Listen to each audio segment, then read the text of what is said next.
Bueno, vamos a empezar un poco más puntuales. Buenas tardes a todos y a todas. En primer lugar, bienvenidos a una sesión de nuestro ciclo 60 aniversario, Revelando el Olvido. Desde el Museo Sefardí queremos daros a todos la bienvenida y agradecer especialmente a la Real Fundación de Toledo y a la Real Academia que nos apoyan en cada iniciativa académica que hacemos, como la de esta tarde.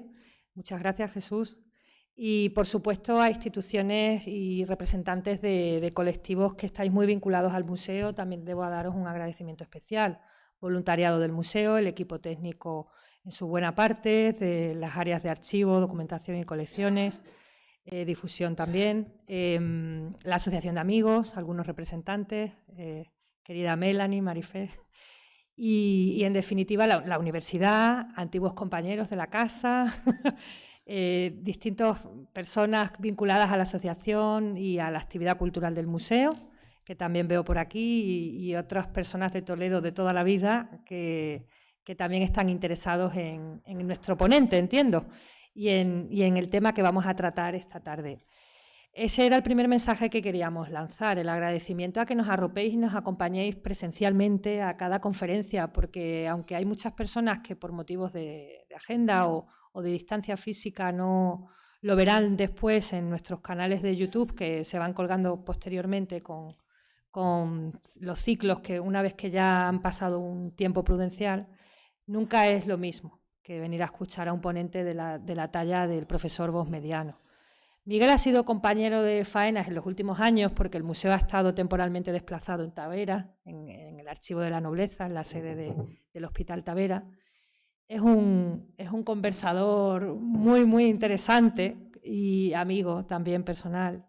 Y le debo dar especialmente las gracias en que nos haya acompañado como parte fundamental de esta familia del 60 aniversario, como voz reconocida, autorizada. Tiene todo el mérito que haya hecho una recopilación para esta tarde organizativa y científica en torno a qué documentación poseemos acerca de las sinagogas que conservamos en Toledo, ¿no? Las sinagogas toledanas en la documentación y en los archivos estatales. Nos va a sorprender, sin duda, porque a lo mejor pensamos que la escasez es una palabra que podría definir la historiografía de nuestro patrimonio. También debo dar las gracias a la Sinagoga de Santa María la Blanca, que además de vecinos y compartir muchísimas vicisitudes como espacios patrimoniales del mismo barrio y pegados, gracias a Rocío, a su coordinadora, que también nos acompaña esta tarde presencialmente aquí. Pues bien, las dos sinagogas de Toledo en pie, más el resto que se conservan parcialmente, configuran un dibujo de un mapa arqueológico de un barrio como este, que es la Judería de Toledo, que tiene mucho que decir al patrimonio hispano-judío y sefardí, desde luego. Nosotros desde el Museo Sefardí organizamos y seguimos en fase continua de estudio de este puzzle arqueológico de la judería, que nos da muchas alegrías, algunos problemas de gestión y de organización, como ocurre en entornos urbanos de este tipo, pero sin duda sigue siendo una fuente inagotable de información histórica, de conocimiento acerca de nuestro pasado hispano-judío, de la ciudad y de nuestra propia identidad, en definitiva. Eso es lo que le hemos pedido y hemos encomendado al profesor y archivero, al compañero facultativo de archivos, Miguel Bosmediano, que, como saben, también tiene una labor divulgativa interesante, puesto que es profesor, ha sido profesor muchísimo tiempo en la Universidad Carlos III, compartimos universidad, y ahora a través de la Universidad de Castilla-La Mancha.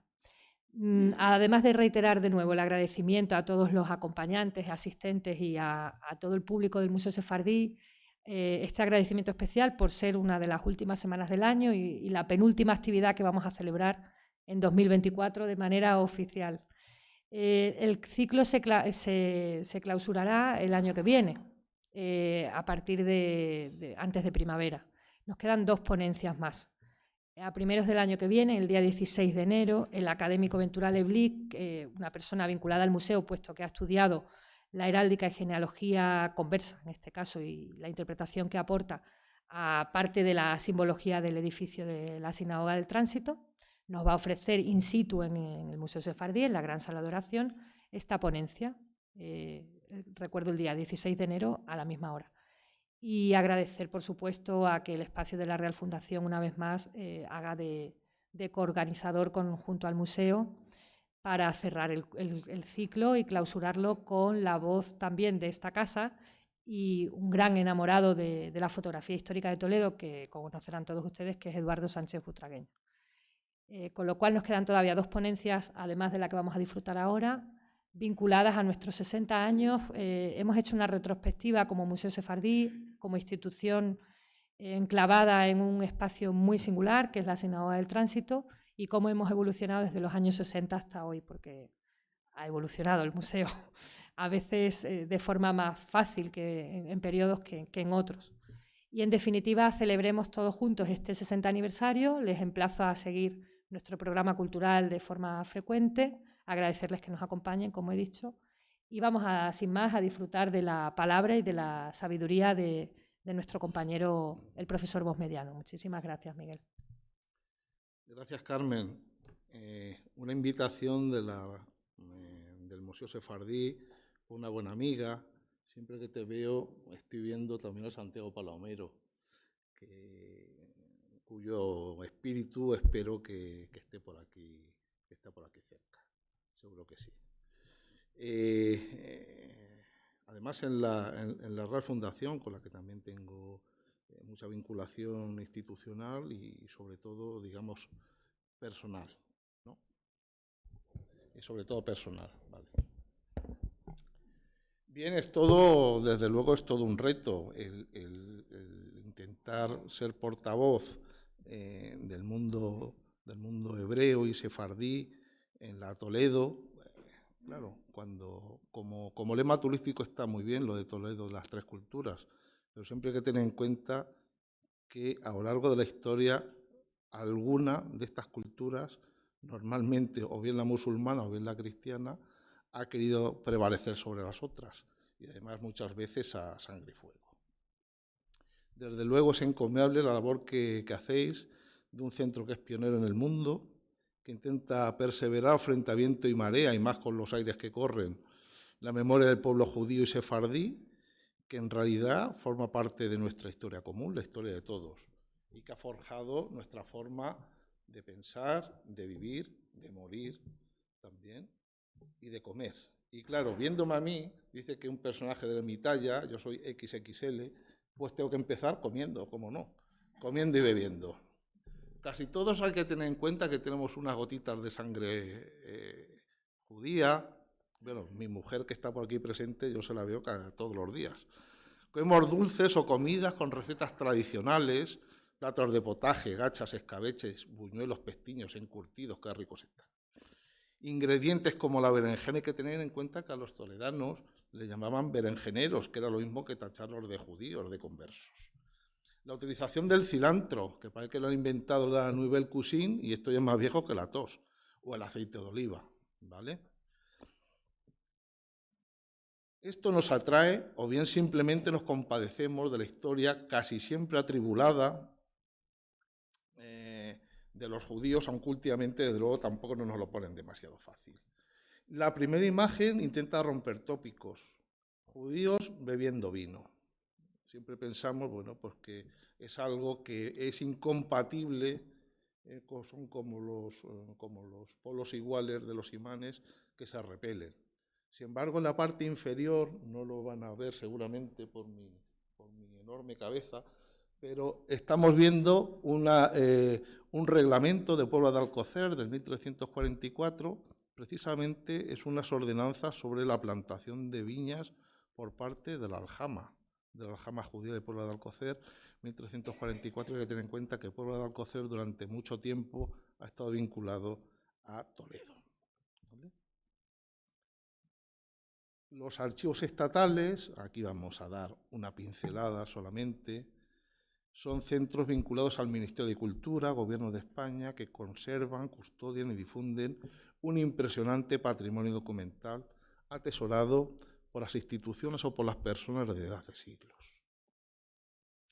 Aquí están algunos de los centros más señeros, el de Corona de Aragón, Simancas, Chancillería de Valladolid, Alcalá de Henares, Archivo Histórico Nacional, el histórico de la nobleza en Toledo, en Sevilla. De casi todos ellos vamos a hablar en algún momento a lo largo de esta charla. ¿Por qué se han conservado estos documentos? Aquí vemos un par de imágenes donde aparece un documento, o mejor dicho, un archivo de finales del siglo XV en una xilografía, en un grabado incunable que conservamos en el Archivo Histórico de la Nobleza, donde he resaltado, digamos, los códices, pero también los legajos que se encontraban, digamos, teóricamente en torno a esta imagen mariana.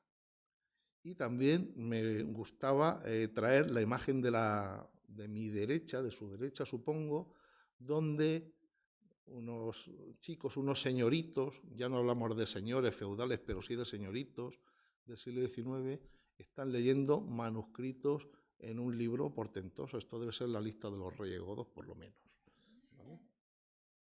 Bien, instituciones, familias han conservado pergaminos, papeles para acreditar privilegios, justificar propiedades, resolver litigios, gobernar, castigar, etcétera, etcétera, etcétera. O también plasmar documentos mucho más íntimos, como puede ser la correspondencia personal o simplemente unas memorias personales, ¿vale?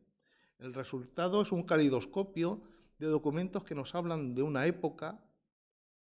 Claro, los archivos, como tantas otras cosas, no son inocentes. Lo que se ha conservado es lo que se ha querido que se conserve, o bien lo que ha sobrevivido de forma milagrosa, diría yo, a un sinfín de iniquidades y de accidentes a lo largo de la historia. Precisamente en febrero próximo voy a hablar de los archivos que se queman en castillos a fines de la Edad Media y principios del siglo XVI. Pero eso es otra historia, esto es como los culebrones. No se puede decir todo el primer día porque si no ya no tiene interés para el resto de las 23 semanas que duran los culebrones, ¿vale? Estamos hablando de una memoria que aparentemente se queda fosilizada sobre el papel, pero que sin embargo, cuando lo leemos, cuando lo rememoramos, pues digamos, cobra una vida nueva. No es igual ver cartas del siglo XVI que hablan de amoríos o de conflictos en su momento, cuando eran un problema, como ahora que lo que estamos es intentando ver como si fuera un espejo qué es lo que pasaba, qué movían a las gentes de otro tiempo. Hay que tener en cuenta que en los archivos trabajamos un buen número de profesionales, muchos de ellos están ahora aquí de club. Yo creo que ha sido porque les he dicho que después nos iríamos de cañas, pero bueno, eso es un bonito detalle, desde luego que hayan venido. Archiveros, digitalizadores, restauradores, bibliotecarios, administradores, contables, todos empeñados en preservar, digamos, a bote pronto y después difundir el enorme patrimonio documental histórico que conservamos. Junto con Italia somos los que tenemos un mayor y mejor patrimonio documental histórico de todo el mundo. Bien, cuando acepté muy alegremente la invitación de Carmen Morales para hablar de las sinagogas toledanas en los archivos estatales españoles, pues estaba convencido que me iba a topar con documentos. Y no solamente documentos, sino ya veremos como alguna cosa, algo más. Nos vamos a introducir, y esto es lo que les quiero proponer, es un paseo por esta ciudad, por sus gentes, una ciudad que todavía sigue conservando, yo creo que milagrosamente y por instituciones como la Real Academia y por tantas otras, que digamos que defendemos de algún modo la idiosincrasia de esta ciudad y los valores, digamos, que podemos, digamos, presentar pues al resto, digamos, de nuestra sociedad. Una ciudad y unas gentes que, claro, a lo largo de 1600 años, ni más ni menos, el primer testimonio que hay judío de Toledo es una menorá, un candelabro de estos de 7 brazos, ni más ni menos se cree que data del siglo IV después de Cristo. Además es una leyenda preciosa hebrea que dice que cuando Dios fundó la comunidad de Toledo, antes de crear el mundo, ni más ni menos, la puso como si fuera una corona, el sol, y además dice que Adán fue el primer rey, ni más ni menos, de Toledo. Bueno, esto también coincide con todas estas patrañas, que sin embargo muchos sí que se creían y que se defendían a capa de espada en memoriales, en cronicones, y en documentos por escrito, y que se comentaba por las plazas y por los templos de Toledo, como por ejemplo también decían que la sinagoga de Santa María la Blanca había sido fundada sobre tierra traída desde el templo de Jerusalén, ni más ni menos, y por decir que no quiere. Desde luego estamos hablando de unos lugares como son bueno, esto sinagogas sobre el papel, algunas de las imágenes que se conservan en los archivos estatales, desde postales de los años 70, ¿vale?, hasta pues planos alzados de algunas de ellas y cosas de este tipo, ¿vale? Y sobre todo bastante documentación, o por lo menos bastante más de la que se pensaba en un momento, ¿vale? La sinagoga, ¿qué es la sinagoga? Todos lo sabemos, es un templo judío consagrado a la oración fundamentalmente, pero también tiene una dimensión legislativa, judicial, como por otra parte el resto de los templos. A poco que nos recordemos donde jura en Santa Gadea, donde jura uno de los Alfonsos defender las libertades castellanas con el Cid, pues hacen una iglesia. Y con las mezquitas pasaba eso y todavía más, porque las mezquitas, muchos de ellos eran lugares también donde enseñar no solo las suras del Corán, sino directamente a leer y a escribir. Estamos hablando de esta Toledo, una Toledot, que significa generaciones, como bien saben, o bien memoria. Estamos hablando de una sociedad con una convivencia frágil. La cuestión está que lo que nos han quedado, las memorias que nos han quedado, es precisamente de los momentos más duros, cuando esa convivencia se quebró. Pero sin embargo, si echáramos un vistazo o se conservara mucha de la documentación de la época, estamos hablando como los tratos y los contratos constantemente se suceden entre judíos, musulmanes, pero también francos, mozárabes y el resto, digamos, de la población que habitaba dentro de los muros de esta ciudad. Las persecuciones antisemitas que tenemos datadas, la más antigua ni más ni menos que después del Tercer Concilio de Toledo, en el 589, ya ha llovido y ha escampado, ¿vale? A fines del siglo XIII hay una oleada de judíos que procedentes de Granada, fundamentalmente eso va a ser, digamos, algo recurrente. Vinieron en el siglo XII, pero todavía a fines del siglo XVI vinieron ni más ni menos que 1.500 moriscos procedentes de Granada y de todo el entorno de las Alpujarras, precisamente a repoblar no solamente la ciudad de Granada, sino también muchos de los pueblos de alrededor. Pues bien, en el siglo XII, el rabino toledano, que es medio nómada, porque estuvo, digamos, por buena parte del Mediterráneo y por Oriente Próximo, Yehudá el Jarizi, pues habla precisamente de todo lo que se conservaba judío en Toledo. Jean Passigny, que cuántas cosas le debe Toledo a este señor. Estamos hablando de un hispanista francés que sus últimos 25 años, o quizás más, pues se ha dedicado a ir desbrozando poco a poco el callejero medieval de Toledo. Y la verdad es que de una forma sistemática y de una forma realmente encomiable, pues lo que ha hecho ha sido desentrañar realmente buena parte de nuestra historia y todavía lo que queda. ¿Vale? Bueno, pues este sería el lugar de la judería vieja, de la Alacaba, ¿vale?, que estaría un poco por encima de donde estamos ahora. Hay que tener en cuenta que la imagen de los judíos de entonces, bueno, por supuesto en las cantigas de Santa María, pues aparecen judíos, siempre con un tono, o casi siempre con un tono peyorativo, ¿vale? Incluso se decían que físicamente eran feos. Eso ya lo veremos a lo largo de la...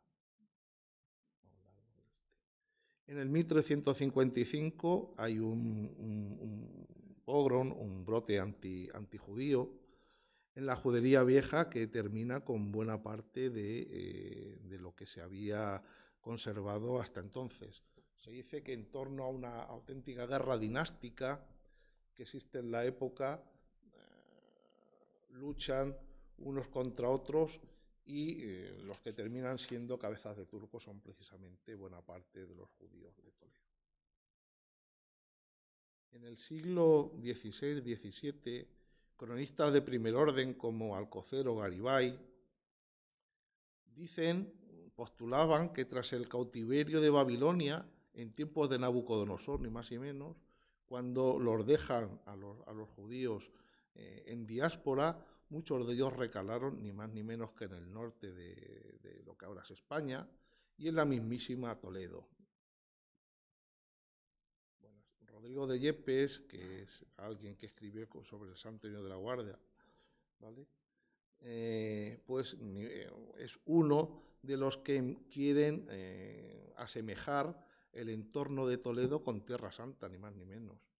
Y ni más ni menos que interpreta que la Guardia, digamos, puede recordar de algún modo a Jerusalén, o que algunos de las poblaciones de alrededor pues podían tener incluso su toponimia, pues un origen judío. Bueno, este es uno de los muchísimas crónicas que hablan desde un punto, curiosamente, desde un punto de vista elogioso, porque estamos hablando que el Renacimiento y en el siglo XVI y XVII lo antiguo era lo bueno. En esta época que vivimos es una inversión de valores que, digamos, con respecto a la tradición europea, si en el Renacimiento, en el neoclasicismo del siglo XVIII, lo antiguo era lo bueno, pues ahora estamos viendo como lo antiguo es lo decrépito, lo que no tiene mucho sentido. En este sentido de postularse que lo antiguo es lo bueno y que lo judío en Toledo podía ser bueno, pues tenemos cosas tan curiosas como un maestrescuela sospechoso de judaísmo. Bueno, este personaje merecería una serie de Netflix entera, ¿vale? Dicen que lo condenan en un primer término por cristojudaísmo, también por pecado nefando, es decir, todo lo que peor que podían, digamos, calificarle en la época, se lo ponen a este señor. Pues bien, este señor es el que fundó la Universidad de Toledo, la primera universidad de Toledo, el Colegio Universidad de Santa Catalina. Y bueno, consigue, aun después de ser condenado, consigue dos cosas. Lo primero, que se ejecute, además de una forma absolutamente salvaje, a aquellos que le habían acusado, y que el proceso que se sustanció contra él no estuviera en el Tribunal de la Inquisición, sino que estuviera ni más ni menos que en la sacristía de la catedral. Fue después de las comunidades de Castilla, cuando él toma el bando de los perdedores, cuando se saca su proceso de la sacristía de la catedral y se lleva de nuevo al archivo de la Inquisición. Es una cosa realmente sorprendente, ¿vale? Mirad qué dos guiños hacen al que lee este documento, que lo conserva la propia familia, los condes de Cedillo. Por un lado, el árbol de la sabiduría que brota de su boca, y después mirad este guiño, esta estrellita de David que está ahí escondida, digamos, entre la decoración del documento que habla precisamente sobre su vida y sobre su obra. Estos son algunos de los cuadros que todavía conserva la familia. Algunos de ellos está sobrepintado, seguramente si lo viéramos con rayos X, seguramente nos sorprenderíamos de estos elementos que están sobrepintados de una forma bastante tosca. Más guiños en positivo de la Toledo judaica. Los mesas, bueno, son varios linajes de Toledo que, bueno, para intentar representarse de forma heráldica, ponen la mesa de Salomón. Miren aquí, las dos mesas de Salomón. Esta es una ejecutura de hidalguía que consiguen ya a fines del siglo XVI, y este es el escudo que hay en la iglesia de San Miguel el Alto. Está precisamente demasiado alto para poderse ver bien, pero bueno, aquí se ve el ajedrezado, ¿vale? Y aquí las dos mesas de Salomón. Una mesa de Salomón que junto con las cuevas de Hércules, junto con el arte de Toledo, es decir, la magia, la cábala, pues intentan verse en positivo en algún momento del siglo XVI y XVII. Claro, toda medalla de la cara tiene su cruz. En esos mismos momentos también circulaban libelos como este, como el alboraique, que se decía que era el colmo, digamos, de los vicios que aquejaban a los judeoconversos, en general a los conversos.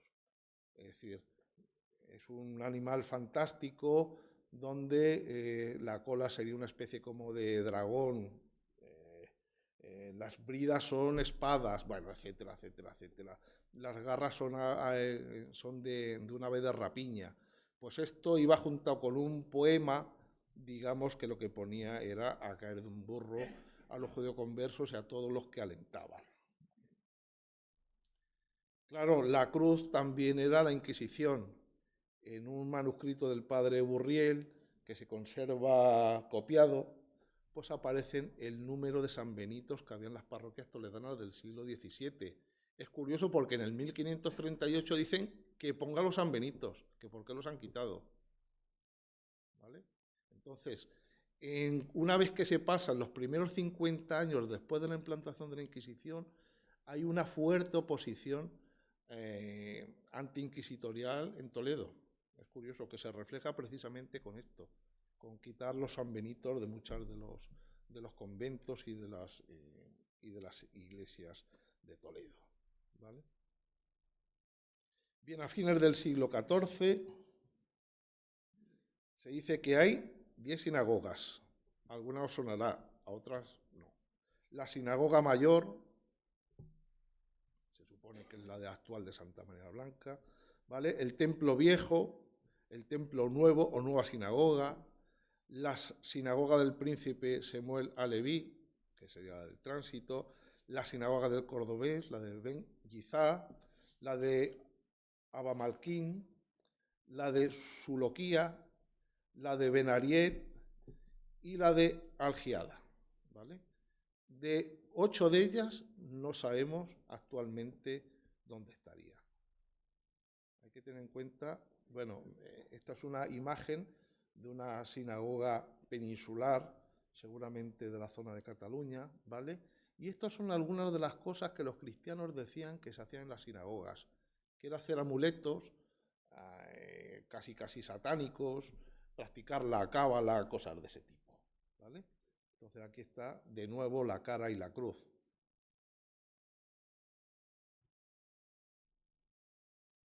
Como pueden imaginar, cuando viene San Vicente Ferrer predicando entre los judíos y se aproxima a Toledo, pues lo siguiente que pasó fue una calamidad.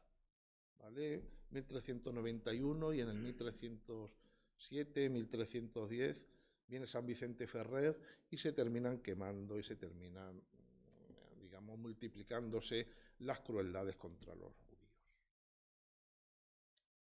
12 había en el siglo XV, a inicios del siglo XV, que fue, digamos, la época, digamos, donde se terminan de asentar o se terminan de conservarlas, algunas de las que se conservan ahora y otras directamente desaparecen, como la de Caleros y la del Sofer. ¿Vale? Esta última se dice, según Porres Martín Cleto, que se asentaba cerca de la calle Sinagoga, muy cerca de la catedral, Y Pasini, tirando de arqueología, dice que seguramente estuviera cerca de San Juan de los Reyes.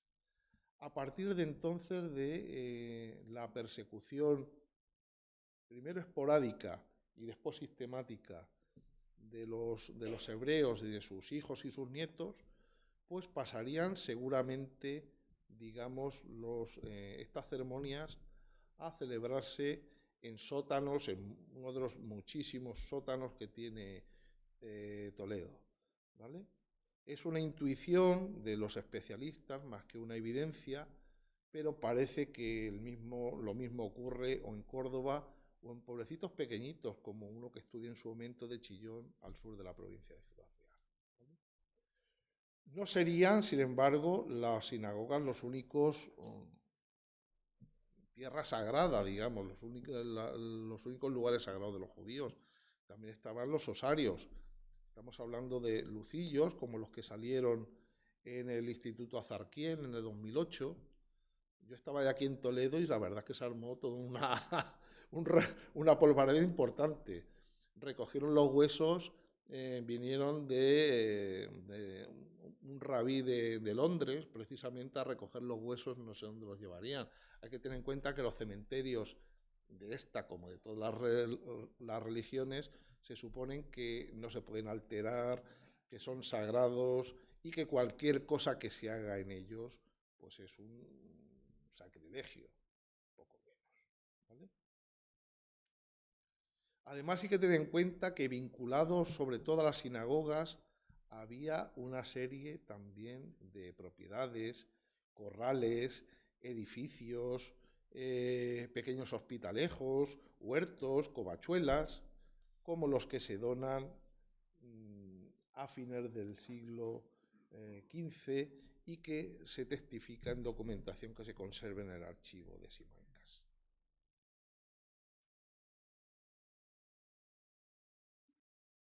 Una vez, bueno, está la imagen del judío, de nuevo la imagen buena y la imagen mala. La imagen buena en un documento, en este caso es italiano, de mediados del siglo XIV. Me llama la atención la esmeralda que porta este judío. Según los lapidarios antiguos, se dice que delante de una esmeralda no se puede mentir.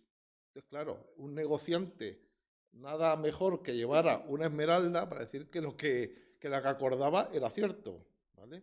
Hay que tener en cuenta que si vemos, por ejemplo, la imposición de la casulla de Luis Tristán, que recientemente estuvimos viendo en Yepes, la mitra de San Ildefonso también viene un rubí rojo, señal del sacrificio, el sacrificio de la sangre de Cristo, y también lleva una esmeralda, ¿vale?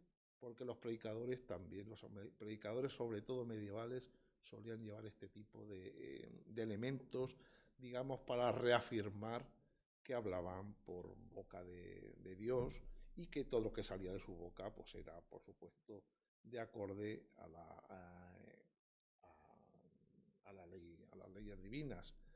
Y esta es un cuadro que está, no recuerdo ahora mismo si está en el Museo de Greco, me parece que está en el Museo de Greco y no en el de Sefardí, donde está uno de los famosos vituperios de los judíos contra Cristo, ¿vale? De nuevo, el anverso y el reverso de la misma moneda. Frente al deterioro paulatino de la convivencia, estamos hablando también unas personas, unas instituciones, muchas veces, bueno, siempre vinculados a los vencedores, que se quieren aprovechar, digamos, de los despojos de este conflicto.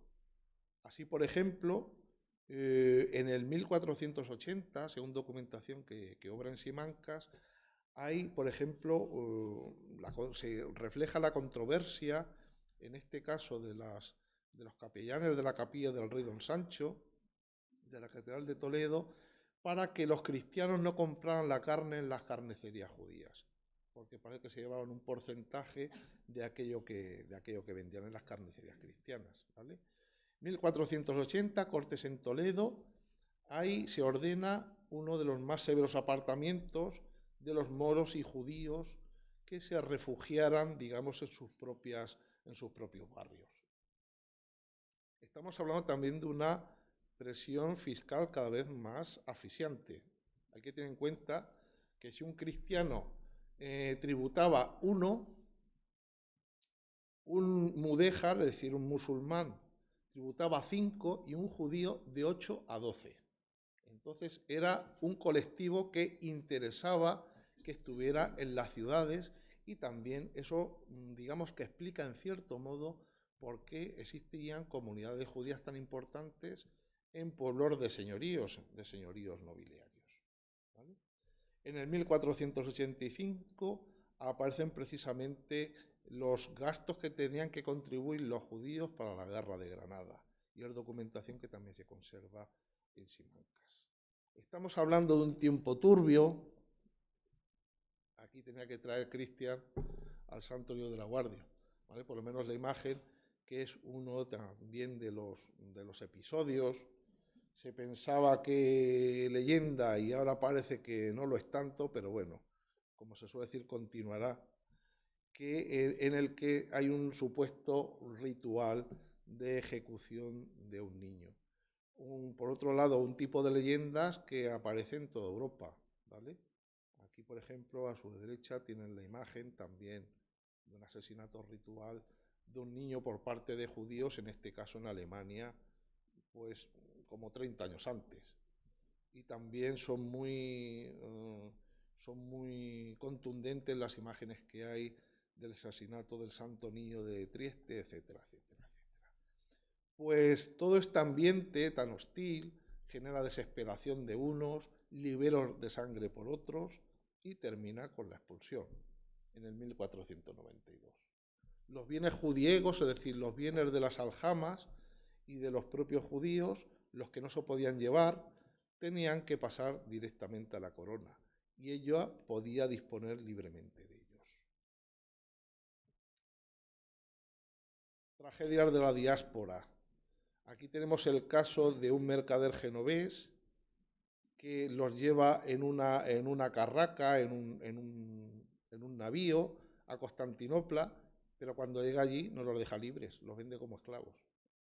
Y 2 años después todavía permanecía en una cárcel toledana, precisamente acusado de esta felonía que había hecho, ¿vale? Llevo aquí, no lo pueden ver, el escudo de la Orden de Calatrava. Yo soy del campo de Calatrava, soy de Puerto Llano, ¿vale? Traigo la cruz de Calatrava porque precisamente la sinagoga del Tránsito será donado a la Orden de Calatrava ya en el 1492, y sin embargo no puede consagrarse la iglesia en esta sinagoga porque el cura y los sacerdotes de Santo Tomé los ven como una competencia, ¿vale? O sea que estamos viendo que no se puede hablar exactamente de bloques, ni que todos los cristianos actuaban a la vez, ni que todos los judíos, digamos, algunos de ellos se convirtieron, aunque es cierto que parece que la mayoría prefirieron abandonar España. Estos son algunos de los rastros que quedan o quedaban, porque en el caso de esta sepultura, aunque estaba ahora actualmente está en el Museo de Santa Cruz, es de Luis Guzmán, de un señor de Vasallos, de Puerta del Congosto y comendador de Aceca, y esto es en una de las puertas que todavía se puede ver, digamos, la cruz de Calatrava. Hay que tener en cuenta que los calatravos tenían en Toledo, por un lado, una encomienda de las casas de Toledo y por otro lado un priorato, el de San Benito, cuyo precisamente núcleo era lo que ahora conocemos como Sinagoga del Tránsito. Hay que tener en cuenta también que ya en el 1492 la piedra del osario, es decir, del cementerio principal que estaba dentro de la judería de Toledo, es concedido a la Catedral de Toledo precisamente para las obras que se hacían en la catedral. Exactamente igual de lo que pasó en Talavera con la Colegial, es decir, algunas de las piedras que están ahora en la Colegial de Talavera proceden precisamente del osario de los judíos de talaveranos. Perdón. Podemos rastrear dónde estaban algunos de los bienes de los judíos de Toledo. Entre otras cosas porque se termina siendo la casa de los Dávalos, ¿vale? Y terminaron siendo, precisamente por su participación en las comunidades, se termina requisando y se termina concediendo al convento de Franciscana de San Antonio de Padua. De la colección de Luis Alba, precisamente, no tenemos al que se le concedió estos bienes, pero sí a su tataranieto, ¿vale? Este es el escudo de los Dávalos. Y bueno, miren cómo según va pasando las fechas, cualquier aire, digamos, de converso se va quedando por el camino. Aquí están rindiendo culto a la patrona de Toledo, ¿vale? Pues precisamente en el 1494 muchos de los bienes de los judíos toledanos terminan en manos de los Dávila. ¿Por qué? Porque tenían, digamos, intereses económicos precisamente en la aljama judía. Precisamente los Dávalos y otros toledanos, como los Padilla, fueron los que impulsaron el que se convirtiera Nuestra Señora del Tránsito, digamos, en un templo vinculado a la Orden de Calatrava. En calcografía nacional tenemos este alzado de fines del siglo XIX de Santa María la Blanca, ¿vale? Y en documentos, precisamente también del padre Burriel del siglo XVIII, pero copiados de documentos mucho más antiguos, se dice sobre esta sinagoga, dice Santa María la Blanca, que antiguamente era sinagoga de judíos. El arzobispo de Toledo, Juan Martínez Silicio, hizo de monasterio de mujeres distraídas. Eso suena como en los años 60 que se decía una casa de chicas de moral distraída cuando se hablaba, bueno, de lo que se hablaba. Es curioso porque frente a esta Santa María la Blanca como lugar de recogimiento de chicas que fumaban, vamos a dejarlo ahí, pues es curioso como en el propio convento de San Pedro Mártir había una cofradía ni más ni menos de patricios nobles de Santa María la Blanca, que eran los protectores de estas antiguas mujeres perdidas, como se les llamaba. A través de las visitas de la Orden de Calatrava, precisamente se puede documentar muchas de las obras y reparos que se hicieron en esta antigua sinagoga, ¿vale?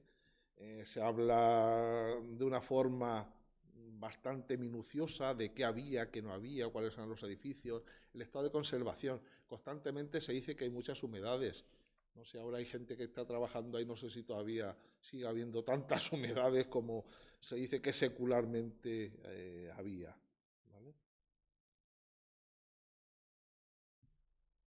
Claro, llegamos al siglo XIX y estamos hablando de una Toledo crepuscular. Las imágenes que hay son preciosas, las que nos han legado las litografías románticas de la iglesia de San Benito Abad. Mirad aquí, es curioso, pero claro, es que hay que tener en cuenta que en las iglesias, no solamente en esta, no había bancos. La gente que se quería sentar, o bien tenían el privilegio de sentarse y tenían unos escaños allí con su nombre, con su escudo, o bien se tenían que llevar la silla, supongo que de Enea o de algo de eso, ¿vale? Se tenían que llevar si se querían sentar.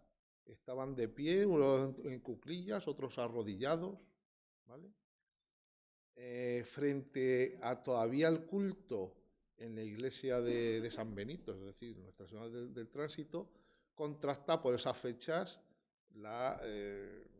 cómo estaba Santa María la Blanca, ¿vale? Estamos hablando después de la desamortización religiosa, como muchos de los templos se dejan de la mano de Dios, y nunca mejor dicho. Y este sería uno de los casos donde recurrentemente, incluso en los periódicos de la época, se habla que se han producido pequeños incendios porque entraban vagabundos o personas indeseables que iban ahí a hacer sus necesidades o a dar pasión, dar riendas a su pasión, ¿vale? Pues todo esto aparece, digamos, en los periódicos de la época. Un informe de la Real Academia de San Fernando dice lo siguiente de finales del siglo XIX sobre la sinagoga del Tránsito.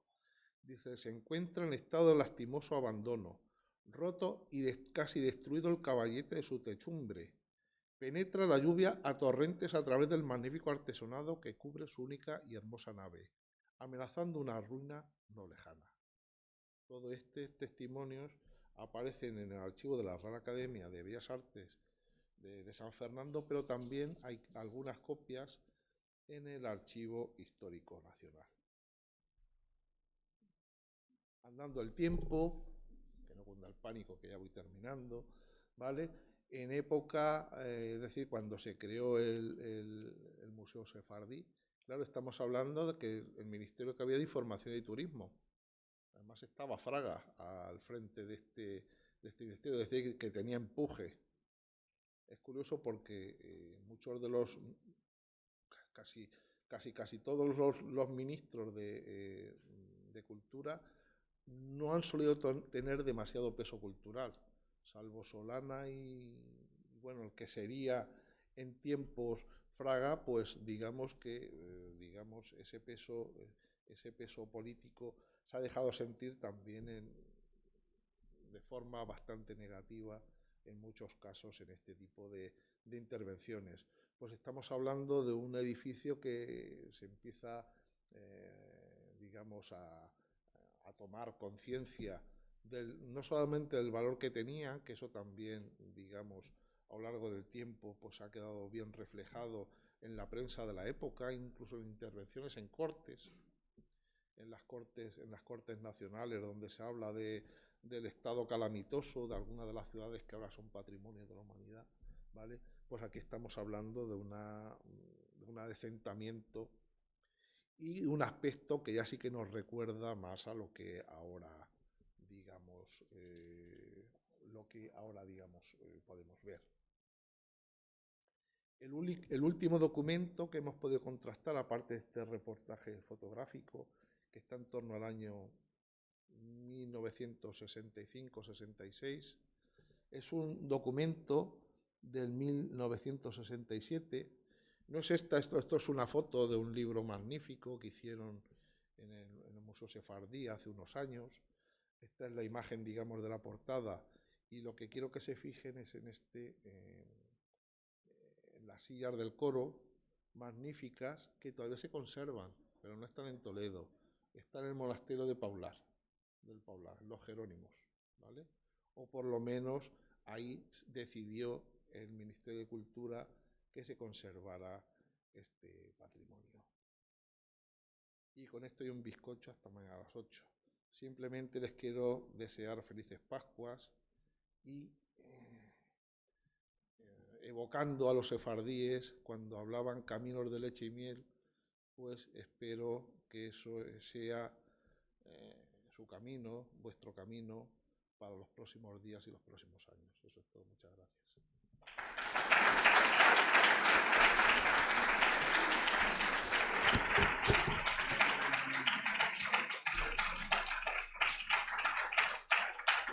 Si tienen alguna pregunta, alguna cuestión, aquí me han dejado a pecho palomo, pero bueno, yo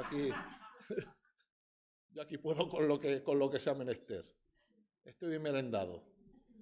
Así que si tienen alguna pregunta, alguna cuestión, y que no sea de trivial, por Dios.